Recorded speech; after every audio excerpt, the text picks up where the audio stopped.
So guys आपका एक बार फिर से स्वागत है हमारे डेली रेसलिंग एपिसोड नंबर 961 पर। And as we all know हमारे प्यारे the 16 time world champion John Cena अब कुछ ही समय बाद या फिर कह लो 1 साल बाद हमें हमेशा के लिए अलविदा कहकर चले जाएंगे और फिर न जाने कब हमें उन्हें दोबारा देखने का मौका मिलेगा। लेकिन व्हाट डू यू थिंक, उनका असली रिटायरमेंट कैसा होना चाहिए? क्या डब्ल्यूडब्ल्यूई ने उनके लिए कुछ प्लान भी कर रखा है या फिर जॉन सीना हर बार की तरह एक नए स्टार को ओवर करते हुए ही नजर आएंगे? तो चलो आज इसी बात पर नजर मार लेते हैं और देखते हैं कि सीना का असली रिटायरमेंट आखिर होना कैसा चाहिए। और आज की शाम जॉन सीना के नाम। एंड इसी बात पर चैनल को अभी लाइक एंड सब्सक्राइब कर दो और वीडियो को एंड तक पूरा देखना है आपने। एंड नाउ आप देख रहे हैं रेसलमैनिक्स एंड सब्सक्राइब करना तो बनता है।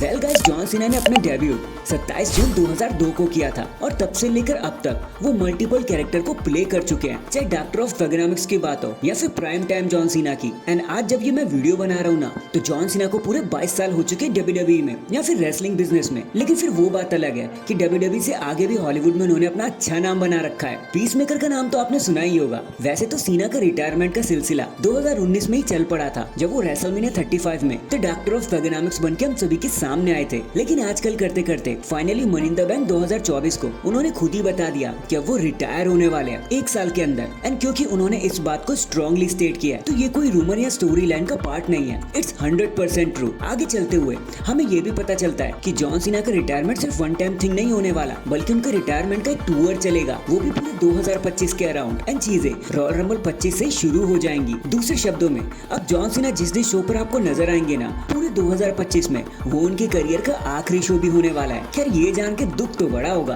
खैर जॉन सीना ने बाद में ये भी बताया कि उन्होंने डब्ल्यूडब्ल्यूई को टोटल 30 डेट्स देने का प्रॉमिस किया है, जिसको वो अच्छे से निभाएंगे, जिसका मतलब एटलीस्ट 5 से 6 मैचेस तो हम जॉन सीना के एक्सपेक्ट कर सकते हैं। लेकिन सवाल तो ये उठ रहा है यार कि ये सब होने भी कैसे वाला है। अब रूमर की मानी जाए ना, तो कुछ का कहना है कि सीना आरवीडी से लड़ सकते हैं, कुछ का कहना है कि वो सीएम पंक से लड़ेंगे, आईसी टाइटल के पीछे जा सकते हैं जो उन्होंने कभी नहीं जीता, इवन अपनी 17th वर्ल्ड टाइटल पिक्चर के पीछे भी भाग सकते हैं वो, या फिर रेंडी ऑर्टन को अपना फाइनल अपोनेंट चुनेंगे। और ये सारी बातें बिलीवेबल लगती हैं यार, बट अगर आप हमारी मानोगे ना, तो हमें नहीं लगता कि डब्ल्यूडब्ल्यूई सीना को एक वर्ल्ड टाइटल चैंपियनशिप रेंज देगी, वो भी लास्ट में, even if we wanted to. और डब्ल्यूडब्ल्यूई का कोई प्लान भी नहीं है कि वो सीना को एक आखिरी टाइटल रन दे दे, चाहे वो आईसी टाइटल के बारे में क्यों ना हो। तो ये तो देखो होने नहीं वाला। बाकी बस हाँ, डब्ल्यूडब्ल्यूई सीना को हरवाने ही ना लग जाए, क्योंकि जिस तरीके से सीना ने बोला था ना कि last time is now, you want some come get some, इससे तो यही लग रहा है कि सीना न्यू टैलेंट्स के साथ ही अब काम करना चाहेंगे, उनकी लाइफ का आखिरी पॉइंट जो है। और अगर ऐसा होता है ना, तो वी आर अफ्रेड कि जॉन सीना एक एक करके बहुत सारे मैच हारने वाले हैं। तो ये तो जरा भी नहीं होना चाहिए कि वो न्यू टैलेंट के साथ लड़ ले। सो टाइटल तो देखो उन्हें मिलने नहीं वाला, और न्यू टाइटल के साथ लड़ना उनके लिए डेंजरस हो जाएगा। तो आखिर उनके साथ फिर होने क्या वाला है, क्योंकि हम सीना को हारते हुए तो नहीं देख सकते ना। तो आखिर क्या प्रॉमिस किया है डब्ल्यूडब्ल्यूई ने उन्हें? सो गाइस देखो, आप हमारी बात मानोगे ना, तो अगर सीना का एक फाइनल रेसलमेनिया अपोनेंट देना है, उन्हें एक फाइनल मैच चुनना है, एक रेसलमेनिया वर्थी अपोनेंट, तो उनके इक्वली ही कोई होना चाहिए जो उनकी एज का भी हो और अवेलेबल भी हो, एंड सीना के साथ उसका कुछ इतिहास भी जुड़ा हो। तो गाइस वो नाम एक और सिर्फ एक ही हो सकता है, और वो नाम है Dwayne the Rock Johnson. And अगर सीना अपने करियर का फाइनल मैच खेल रहे हैं ना, तो उनके लिए द रॉक बेस्ट से भी बेस्ट अपोनेंट निकल कर आएंगे। जस्ट इमेजिन, इस पॉइंट ऑफ टाइम पर उन्होंने सब कुछ प्रूव कर दिया है, दोनों ही स्टार्स अपने आप को प्रूव कर चुके हैं, खुद द फाइनल बॉस सीना के फाइनल अपोनेंट बनेंगे। तो ये चीजें एकदम अप्रोप्रिएट लगने लगेंगी एक मेन इवेंट के लिए। और फिर देखो रेसलमेनिया 28 और रेसलमेनिया 29 में भी ये स्टार्स एक दूसरे को फेस कर चुके हैं, तो इनका इतिहास तो बहुत ज्यादा ही है। एंड दोनों भाई एक एक मैच भी जीत चुके हैं, जिसका मतलब ये है कि अब अगर ये लड़ते हैं ना, तो फाइनल कंक्लूजन जैसा ये मैच दिखेगा, एंड पता लग पाएगा कि आखिर कौन किससे बेटर है।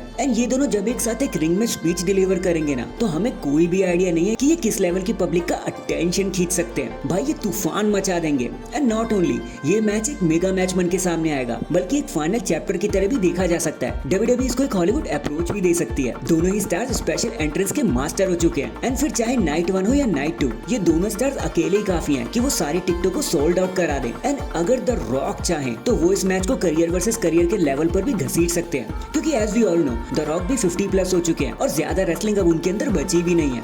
तो just imagine Cena versus the rock, career versus career. आप सोच भी नहीं सकते कि रेसलमेनिया में किस लेवल की तबाही मच जाएगी। किसी और मैच को तो स्पॉटलाइट मिल ही नहीं सकती अगर ये दोनों रिंग में आ गए। तो अगर डब्ल्यूडब्ल्यूई इस मैच को कैसे भी करके बुक कर दिया ना, तो लोग सालों तक इस मैच के बारे में बात करेंगे। बट गाइस ये तो हमारी चॉइस थी। आप जॉन सीना की करियर को किस तरीके से एंड होते हुए देखना चाहते हो? मुझे पता है आप एंड तो नहीं देखना चाहोगे, लेकिन फिर भी आपको क्या लगता है उनका रिटायरमेंट मैच आखिर किसके साथ होना चाहिए? कमेंट करके जरूर बताना।